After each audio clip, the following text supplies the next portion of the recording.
untuk tegaknya dunia ataupun kokohnya dunia, maka harus ada 4 perkara ataupun 4 indikator. Takui ataupun hana tasadari ataupun tidak, hari ini kita mampu mengetahui membedakan antara hak dan batil, antara halal dan haram. Ini tidak lepas daripada ilmunya ulama. Dhillul mu'minina yaumal qiyamah sadaqatuhu, sesungguhnya naungan seorang mukmin di yaumil qiyamah itulah sedekahnya.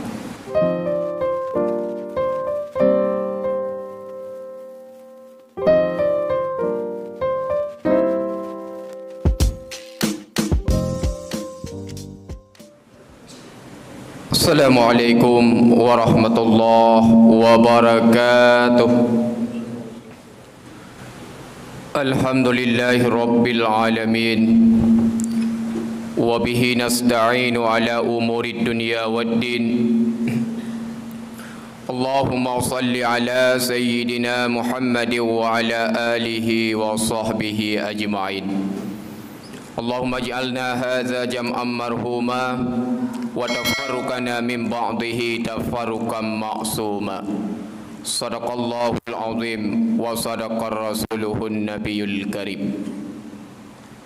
Setelah kita memuja dan memuji kepada Allah Subhanahu wa taala dan bersalawat kepada baginda Rasulullah sallallahu alaihi wasallam dan kepada keluarganya dan para sahabat beliau sekalian, mari yang saya muliakan terutama sekali kepada guru kita bersama, Imam besar masjid beserta seluruh pengurusnya yang insya-Allah Allah muliakan.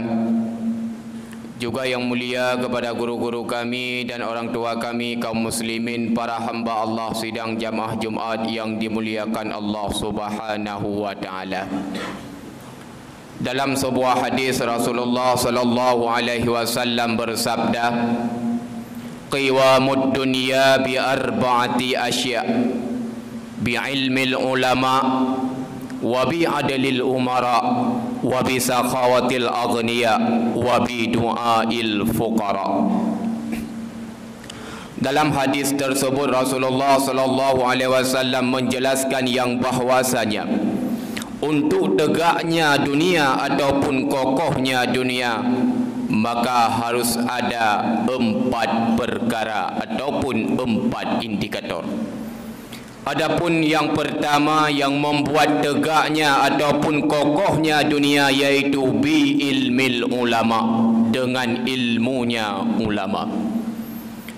Takui ataupun hana tasadari ataupun tidak, hari ini kita mampu mengetahui membedakan antara hak dan batil, antara halal dan haram. Ini tidak lepas daripada ilmunya ulama. Hari ini kita mampu melakukan ibadah dan kebaikan secara benar kepada Allah, ini pun tidak lepas daripada bimbingan ilmu ulama. Maka muliakanlah ulama, cintailah ulama dengan kita sering-sering belajar ilmu agama. Karena orang yang memuliakan ulama sama seperti memuliakan Nabi. Orang yang memuliakan Nabi sama dengan seperti memuliakan Allah. Orang yang memuliakan Allah tidak ada tempat lain di akhirat melainkan syurga beserta kenikmatannya.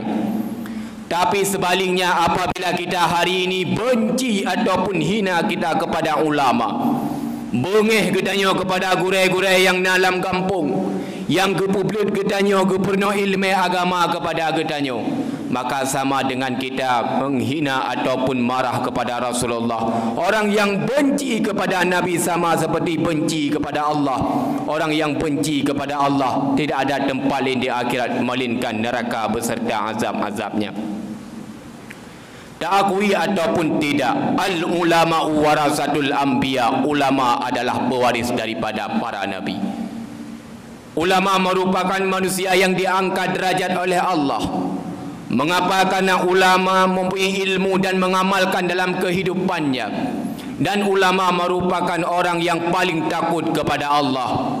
Dalam surah Al-Fatir ayat 28 Allah berfirman, "Innama yakhsyallaha min ibadihil ulama." sesungguhnya yang paling takut kepada Allah di antara hamba-hambanya itulah ulama.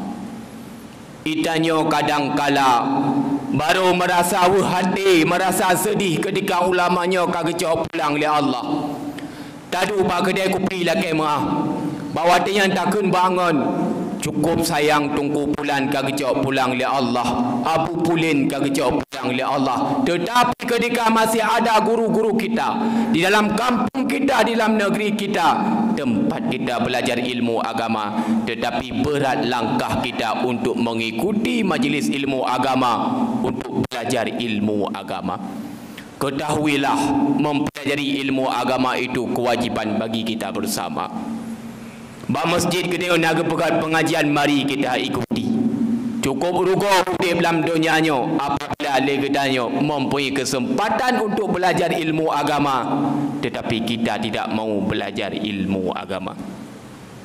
Ketika hari ini kita diberi kesempatan oleh Allah mampu mempelajari ilmu agama kepada guru-guru kita bersama, para alim ulama, maka ilmu yang telah kita pelajari mari kita amalkan dalam kehidupan kita sehari-hari. Apabila kita hari ini punya ilmu tetapi tidak mau kita amalkan, tertulis pada tongkat Nabi Allah Musa di antara 4 tulisan, ada ilmu tidak kita amalkan, sawaun wa iblisun, sama seperti iblis. Jangan kita jadikan ilmu yang telah kita pelajari sebagai tempat kita mencari kesombongan, mencari ketenaran, mencari pujian daripada manusia. Tapi ilmu tersebut akan barakah ketika ilmu itu kita amalkan dalam kehidupan kita sehari-hari. Baik itu ilmu tauhid, ilmu fiqah, ilmu tasawuf, ilmu tajwid. Kita hari ini sehari semalam salat 17 rakaat. Dalam salat kita ada Al-Fatihah. Maka mari kita belajar ilmu tajwid dengan benar supaya kita mampu membaca Al-Quran dengan benar. Al-Fatihah merupakan rukun daripada salat. Maka berdoa dalam tamita ilmu agama, karena kematian tidak pernah menunggu kita. Baik sampai wadai duduk di atas kursi roda, penglihatan kita sudah kabur, pendengaran kita tidak akurat lagi, baru terbayang untuk tamita ilmu agama. Maka ilmu akan ada makna dan ada arti ketika ilmu tersebut kita amalkan dalam kehidupan kita sehari-hari. Apabila punya amalan, baik itu ibadah maupun kebaikan, tidak didasari oleh ilmu agama, maka ibadah dan kebaikan itu tidak akan diterima oleh Allah. Ilmu tanpa amal bagaikan pohon tanpa buahnya, adapun amalan tanpa ilmu bagaikan buah tanpa pohonnya. Ketika kita punya ilmu agama akan membuat hidup kita takut kepada Allah. Pakan urangnya yang berbuat maksiat kepada Allah, pakan urangnya berani membunuh, berani begal dan lain sebagainya, karena tidak ada ilmu agama di dalam dada kita, sehingga tidak ada bendungan. Ketika tidak punya ilmu agama, maka rasa malu kita pun dicabut oleh Allah, sehingga kita tidak takut kepada ancaman ataupun azab Allah di yaumil kiamat kelak. Maka mari senantiasa yuh mantang gebi kesempatan udep oleh Allah untuk kita mencari ilmu agama sebagai bekal kita ketika kita kembali kepada Allah Subhanahu wa taala. Itu yang pertama. Adapun yang kedua, yang membuat kokohnya dunia ataupun tegaknya dunia, kata Rasulullah sallallahu alaihi wasallam, iaitu bi adlil umara, dengan adilnya pemimpin. Pemimpin yang adil sangat kita dambakan. Pemimpin yang adil sangat kita impiankan. Pemimpin yang adil merupakan pemimpin yang sangat setia kepada rakyatnya.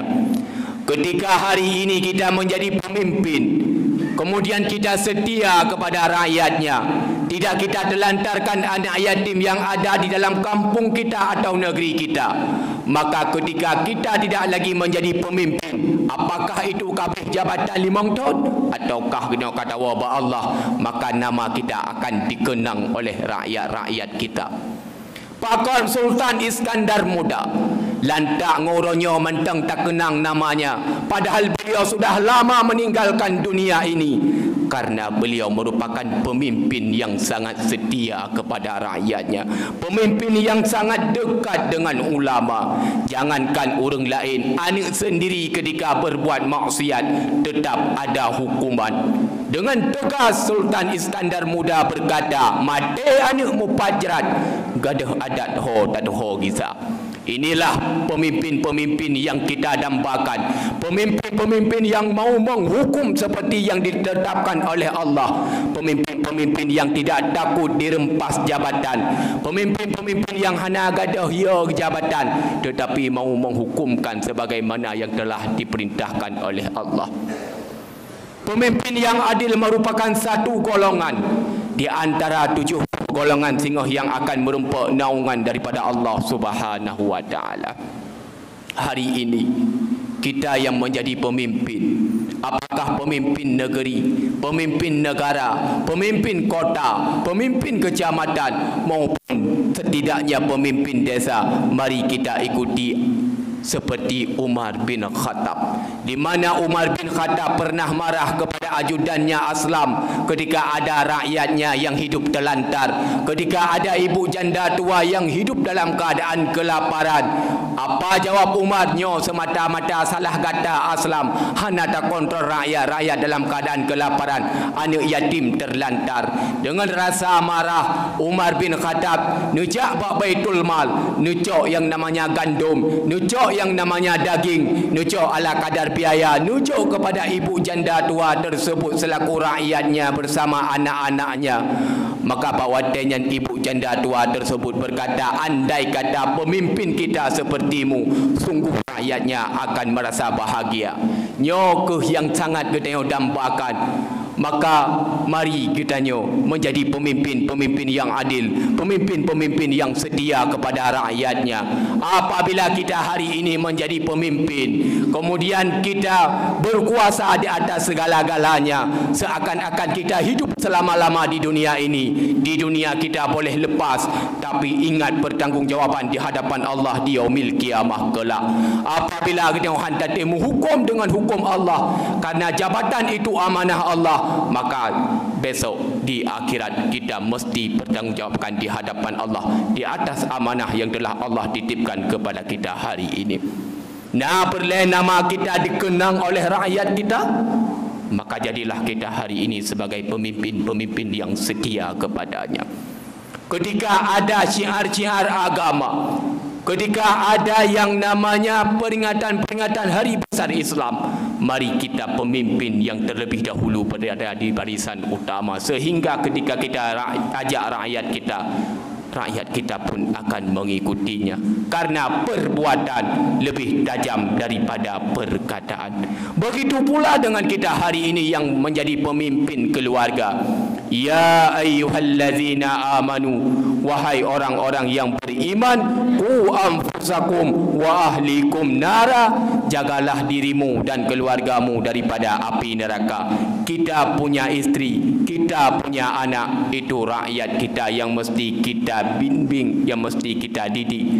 Apabila kita membiarkan mereka melakukan kemaksiatan dan tidak mau kita ajak mereka untuk berbuat ibadah dan kebaikan, maka kita akan dinamakan dayus.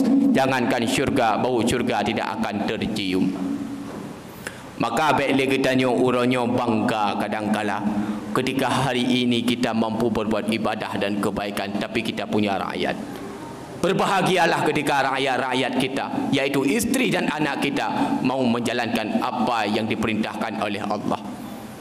Mengapa hari ini berat keluarga kita mengerjakan apa yang diperintahkan oleh Allah dan senang berbuat kemaksiatan? Kadangkala haba katanya, hai dengar selaku pemimpin dalam keluarga, mungkin efeknya karena banyak makanan yang kita berikan kepada mereka mengandung yang haram. Banyak harta yang kita berikan kepada mereka mengandung yang haram, sehingga hatinya menjadi keras, sehingga berat dalam berbuat ibadah dan kebaikan kepada Allah. Maka kita hari ini merupakan pemimpin keluarga. Bimbinglah keluarga kita dengan ilmu agama. Ajaklah keluarga kita untuk berbuat ibadah dan kebaikan kepada Allah, sehingga kita tidak sulit mempertanggungjawabkan di hadapan Allah di yaumil kiamah kelak. Maka pemimpin yang baik itulah pemimpin yang adil bagi rakyatnya. Itulah pemimpin yang setia kepada rakyatnya. Dan di dalam dunia ini harus ada pemimpin, karena bila tidak punya pemimpin maka manusia akan bermusuh-musuhan antara satu individu dengan individu yang lain, seperti serigala memangsa akan kambing. Ketika ada rakyat kita yang bermusuh-musuhan, ketika rakyat kita ada yang dendam-mendendam, kita selaku pemimpin bijaksanalah dalam berbuat bertindak sehingga rakyat kita dalam keadaan aman dan tentram sepanjang masa. Hadirin yang dimuliakan Allah Subhanahu wa taala. Adapun yang ketiga, yang membuat kokohnya dunia ataupun tegaknya dunia, yaitu bisa khawatil aghnia, dengan kedermawanan orang kaya. Dermawan orang kaya ini sangat dibutuhkan oleh orang-orang fakir. Ketika dermawannya orang kaya, orang fakir dapat minta bantuan. Ketika dermawannya orang kaya, anak yatim tidak hidup terlantar. Tapi ketika kita gebi harta oleh Allah, gebi kaya sebagai titipan baikrit kita baiklah ke gom ke dah dapat jauh kadang-kala. Dumnan kelas krit kita ingat harta itu depan belakang Allah lakai penanggungjawab sehingga di yaumil qiyamah. Dari pat hartanya tajuk dan ke mana harta tersebut kita gunakan. Maka harta yang barakah, yang betul harta-harta kita, itulah harta yang kita infakkan, yang kita wakafkan, yang kita sedekahkan pada tempat yang diridha oleh Allah. Masjid kita dalam keadaan pembangunan, mari kita bantu dengan harta yang Allah titipkan kepada kita. Dalam hadis yang dirawi oleh Muslim, Rasul bersabda, "Man bana masjidan lillah." Barang siapa yang membangun masjid di dunia ini karena Allah, banallahu lahu fil jannati mislahu. Maka Allah akan membangun di akhirat kelak di dalam syurganya sebuah mahligai yang sifat dan ukurannya tidak sanggup kita jangkau. Maka baik tak tunda-tunda ketika lebih harta oleh Allah untuk tamu sedekah nyan yang betul-betul harta katanya. Yang tak minta urau malam nyan ketika tahu bahwa Allah harta tersebut akan diambil oleh ahli waris. Yang kita makan semua menjadi kotoran, yang kita infakkan, yang kita sedekahkan, inilah yang menjadi tabungan kita di akhirat kelak.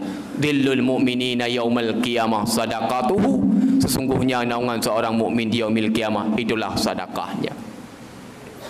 Maka jangan terbayang kita ketika hari ini kita bersedekah, harta kita akan habis. Ketika kita infak dan wakaf, harta kita akan habis. Tetapi ketahuilah, orang yang banyak bersedekah walau sedikit sekalipun tapi secara istiqamah, itu lebih Allah cintai. Di masa Nabi Allah Musa alaihi salatu wassalam, ada seorang hamba Allah yang hidup dalam keadaan fakir miskin. Gejak Nabi Allah Musa seraya gium doa ba Allah untuk gebi kaya situn mantap. Ketika gebi kaya situn, maka hamba Allah tersebut yang fakir dan miskin tersebut pun banyak menginfak harta tersebut, banyak bersedekah. Sehingga kata wate situn bahkan kali lebih galam kasin. Hira Nabi Allah Musa seraya ni tanya ba Allah, ya Allah, pakan hamba don yang ilakai kaya situn tapi menteng cit kaya hana kasin pada hai wate katru tempo kabih. Puja oleh Allah, wahai Musa, andai kata lun pegasin hamba lun lagi awal, sungguh lun sangat malai kepada hamba lun. Mengapa demikian ya Allah? Karena hamba lun jibuka pintu rezeki lewat sabah pintu, tapi jiputun kaya lewat 70 pintu. Inilah menjadi inspirasi ataupun motivasi bagi kita yang kaya untuk senantiasa kita berwakaf, menginfak harta kita dan bersedekah di jalan Allah. Kahan ledat minimal 3 minggu ketika hari Jumaat hari ini, sisihkan uang kita walau RM5,000 untuk dapat dalam celeng. Kadangkala sedekah kita hari ini merupakan sedekah terakhir dalam kehidupan kita.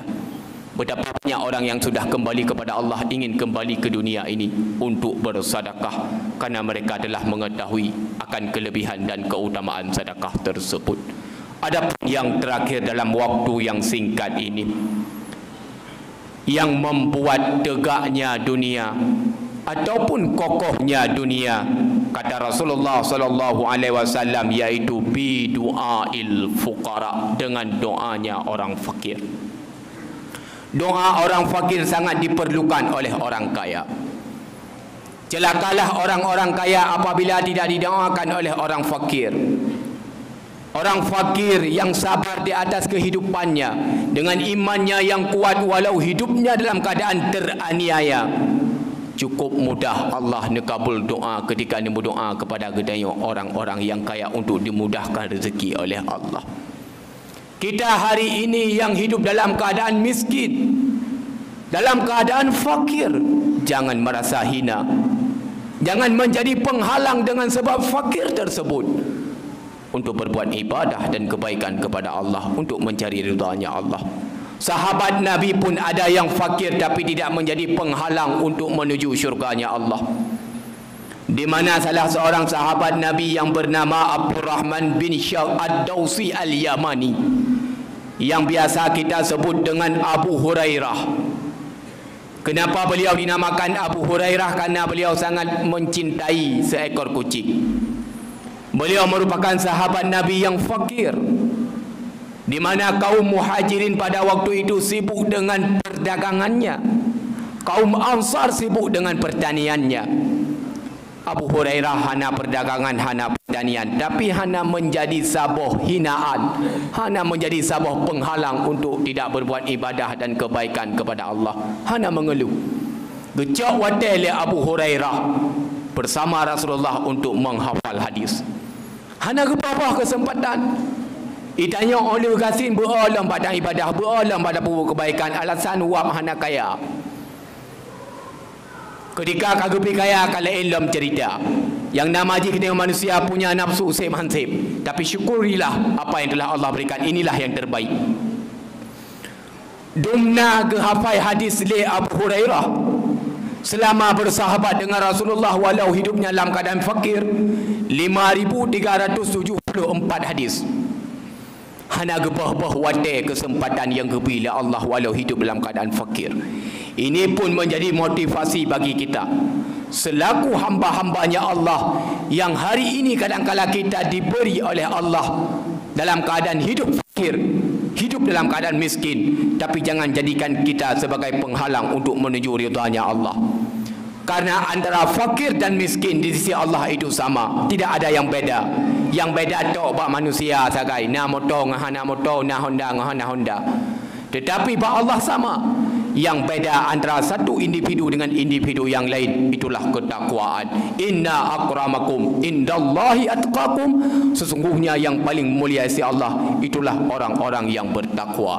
Apa itu takwa? Intisalu awamirillah wajtinabu nawahihi, mengerjakan apa yang Allah perintahkan dan meninggalkan segala larangannya.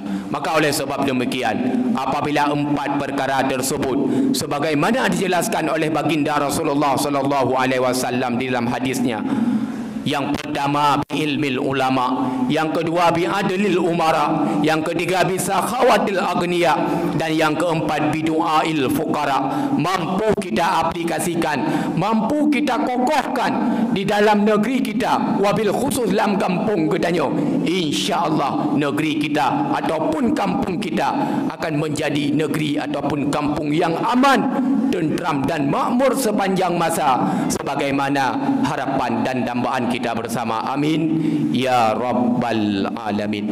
Demikianlah barangkali yang dapat saya sampaikan dalam waktu yang singkat ini. Mudah-mudahan menjadi renungan, pelajaran serta ilmu tambahan bagi kita bersama. Terima kasih di atas segala perhatian. Mohon maaf di atas segala kesilapan, kejanggalan dan serba kekurangan lainnya. Alhamdulillahi rabbil alamin. Allahumma salli wa sallim wa barik ala sayyidina Muhammad wa ala alihi wa sahbihi ajma'in. Ayyuhan nas ittaqullaha haqqa tuqatih wa la tamutunna illa wa antum muslimun. Bismillahirrahmanirrahim. سلام قولا من رب رحيم. صدق الله العظيم. بارك الله لي ولكم في القرآن العظيم ونفعني وإياكم بما فيه من الآيات وذكر الحكيم وتقبل مني ومنكم تلاوته إنه هو السميع البصير.